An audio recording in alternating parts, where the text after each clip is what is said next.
And on we'll go through the wastelands. Jangan lupa subscribe, like, share video ini, dan tekan tanda lonceng agar dapat notifikasi video terbaru. I hope you enjoy it!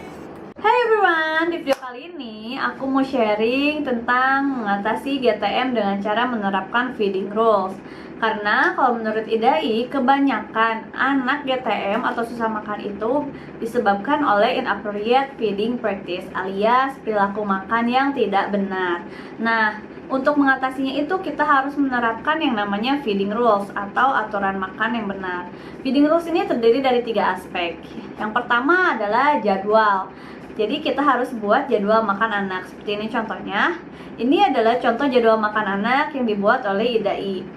Nah, bisa dilihat dari jadwal makan ini, anak diberi makan makanan utama 3 kali sehari, makanan selingan 2 kali sehari, dan ASI 3 kali sehari. Nah, di setiap sesinya juga dikasih jarak 2 jam. Kenapa sih mesti dikasih jarak, ya kan?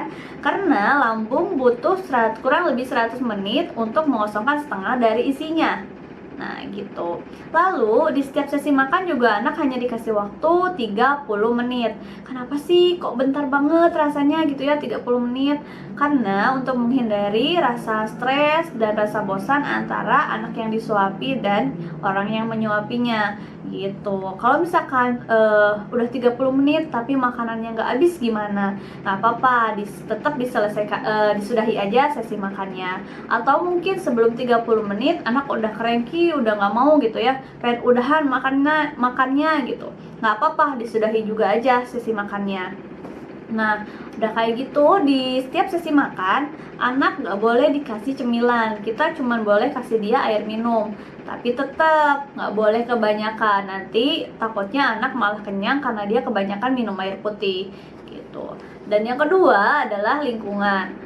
Nah, di lingkungan ini, di lingkungan makan anak, kita harus berusaha membuat suasana yang ceria, suasana yang menyenangkan, yang happy gitu. Jangan ada pemaksaan, jangan marah-marah mau yang orang tuanya ataupun anaknya gitu. Nggak boleh ada cranky-cranky. Nah, juga nggak boleh ada distraksi, nggak boleh ada gangguan. Misalkan anak makan sambil nonton, sambil main gadget, sambil lari-lari, itu nggak boleh banget. Jadi anak disarankan makan dengan posisi duduk. Boleh duduk di kursi, boleh duduk di sofa, boleh duduk di paku atau lesehan juga boleh, nggak apa-apa. Yang penting anak makan sambil duduk. Lalu kita juga nggak boleh nih kasih anak iming-iming imbalan. Misalkan yuk makan, nanti mami kasih es krim kalau kamu habis makan gitu. Nah, kita nggak boleh tuh kasih iming-iming imbalan makanan kayak gitu, itu tidak disarankan. Yang ketiga adalah prosedur. Di prosedur ini kita coba kasih anak makan dengan porsi yang kecil atau sesuai dengan usianya. Lalu coba motivasi anak untuk makan sendiri biar dia lebih excited gitu ya. Terus kita kalau misalkan anak udah cranky duluan nih, udah nggak mau nih, atau nggak dia lagi asik main nih, coba dibujuk aja selama 15 menit, dirayu untuk dia fokus ke makanannya. Kalau misalkan dia tetap nggak mau atau malah marah-marah, ya udah kita udahi aja sesi makannya. Nah, di prosedur ini juga kita harus mengutamakan makanan padat. Jadi pemberian pertama itu makanan padat dulu sebelum ke makanan cair. Artinya kita harus mengutamakan kasih dia makanan padatnya alias makanan utamanya dibanding dengan minum gitu.